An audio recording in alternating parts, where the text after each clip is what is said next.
ready. Okay, the slides are available on the website, so if you'd like to go there, either refresh the page or bring the slides up, we'll get started. Tonight's training is entitled Reporting Disaster Information, and I'll explain that as we go along. Go to slide 2.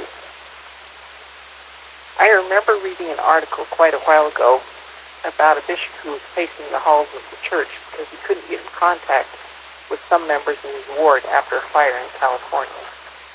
Everyone, of course, had to evacuate, and they couldn't get in contact with some of the families. I couldn't find this article, but it stuck with me that the bishop, who is responsible for everyone in his ward boundaries, was worried about those members, and there wasn't the communications in place to get him that information. I found another article about the California campfire in Paradise, California, that occurred on November 8th of 2018.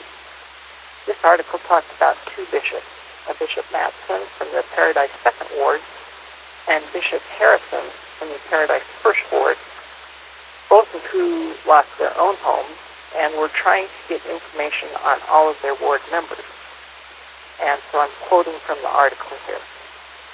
Bishop Matson acknowledged Monday that communication remains a challenge. There are 750 members on the Paradise 2nd Ward rolls. He has sent out mass surveys to collect status information from each family.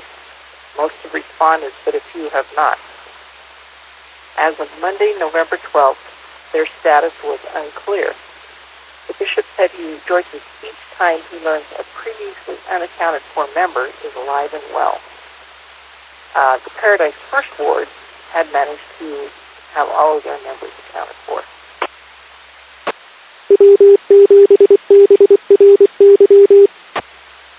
to slide 3. So we want to be able to help bishops and stake presidents so they don't have that conundrum. And hopefully our wards won't be so large that they are responsible for 750 members. So most of the information for this presentation has come from the church's area emergency preparedness and response guide.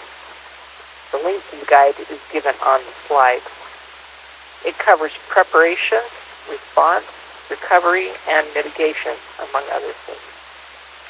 Under the response section, there is a section on emergency communications. That communications section covers emergency communications planning, emergency communications specialist guidelines, LDS maps, emergency response communication, and scheduled communication. It appears to me like this site has been updated, so maybe you, Taylor, or Kevin have more information on that. Let's go to slide 4. So we're going to look at the emergency response communication protocol section for a minute. The diagram on the right illustrates the two-way flow of communication. The solid line represents direct reporting responsibilities, and the dotted lines represent lines of communication that are helpful during emergencies. Many of us are involved at the stake president level down, mainly in the wards. Even though this is not reflected on this diagram, it is of the utmost importance, or there will be mainly communication in one direction, from the top down. If we don't have the information to report on the members, the missionaries, the buildings, and the community, this won't be aiding the flow of communication. And KG7INX has pointed out that the left-hand side of this is mainly the more ecclesiastical flow of information, and the right-hand side is the more temporal flow of information. Let's go to slide 5. So we want to have a good communications plan so that we'll be able to gather this information. So good communications requires a plan. Being able to enable this two-way flow of communication requires plans for communication methods that are not dependent on either the phone system or the power grid.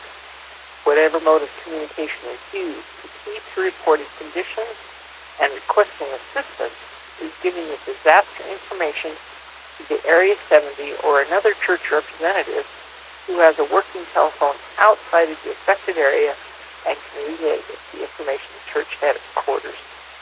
That is our ultimate aim, to be able to relay the information to someone who can request assistance.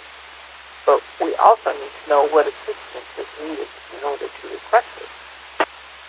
Let's go to slide 6. So this information that we want to report, one of these pages referred to it as disaster information. So that's what I'm referring to here. So a good emergency communications plan should ensure that church leaders can gather the following information. To contact the full-time missionaries. Are they safe and accounted for? Church members. How many injuries or deaths? How many member homes are damaged or destroyed? The church buildings. What kind of damage has been sustained? And in the community, what are the overall effects on the community, including the infrastructure, such as power, water supplies, communications, and so on? And then anticipated needs. Is there a need for volunteer assistance from other wards and states or materials or other support from church headquarters? This is the type of information that we need to gather. The disaster report form on the right is an example of available forms on the website that will help us to report disaster information and request needed resources. Move to slide 7. So there are a lot of resources on the site. One of them is LDS Maps. This website helps with the planning for our communications. Because LDS Maps can show leaders the boundaries of wards and states, as well as locations of individual member households, it is an important resource for emergency preparation planning and directly after an emergency. Let's move on to slide 8. So to be most effective in gathering and reporting this information, we need to practice as the key to improvement. That is what our Wednesday night nets and other nets help us to do. However, maybe we could do a little bit more. Dave Carlton, who's the ERC specialist for the United States West area, has been collecting similar information in Washington State for several years, and he reports this up to his leadership. They currently have 6,500 weekly net check-ins from their ward, stake, and coordinating council, the ERC radio net, which includes amateur and GMRS nets. So we hope to be able to do something similar to this in the future. There's no better way to find problems and shortcomings than by exercising the system. It won't be exactly the same because we are not in a disaster. We would like to try something similar, but we don't have any details right now. We're waiting for more information from Dave. In the meantime, I hope we are working on figuring out how to contact people in our wards and our immediate neighbors so that we can support our bishops and stake presidents in the case of a disaster. Go to slide 9. Are there any questions? KB7ITU. ITU, go ahead. So you were mentioning that you can go on that and check on the maps and then the people in the different stakes and wards, but that's only for the people that are in those stakes. Like for instance, I can't go to the Idaho Falls, one of the Idaho Falls wards and look up any information on them at that site, can I? You can. I was looking around and could see a lot of buildings that were not in my stake. So I don't know if you can see all of the members, but you can definitely see the buildings. Yeah, the members is what I'm talking about. Yeah, I know you can see the stakes. Okay, I was curious because it sometimes make it nice if we could go to the see the members and different things in the different wards. But I got you. Thank you, KB7ITU. Are there any other questions?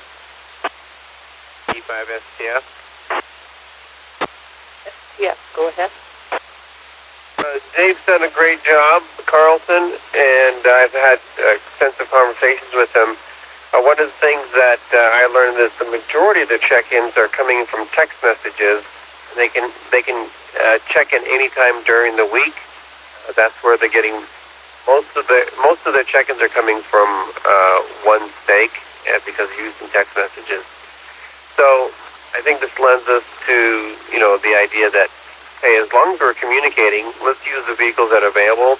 Let's also make sure that we have an off-grid, down-grid, no satellite, no cell tower way to communicate too. Back to net control. That is a valid point. There is other information on the site. It's a lot more extensive than I thought, where they discuss using other methods. So we need to be prepared to use whatever is available. Start with the easiest, and then move to whatever is needed. Thanks for that comment. Any other questions or comments? Okay, if not, we will return it to net control K7S